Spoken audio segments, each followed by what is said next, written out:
Growing up in the HVAC industry all my life, the age 14, I started helping my dad out with his business in the new construction as well as in the shop. And whatever a kid could do for a summer job is pretty much what I did.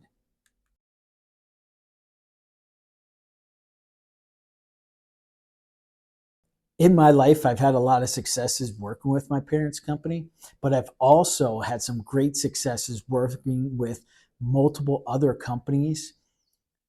in different leadership positions,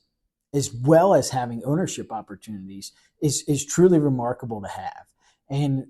and I wouldn't trade that at all, because that experience has gotten me the ability to get to that next level and also relate to these contractors and let them know, hey, I've lost tons of money and I've also helped gain them a lot of money.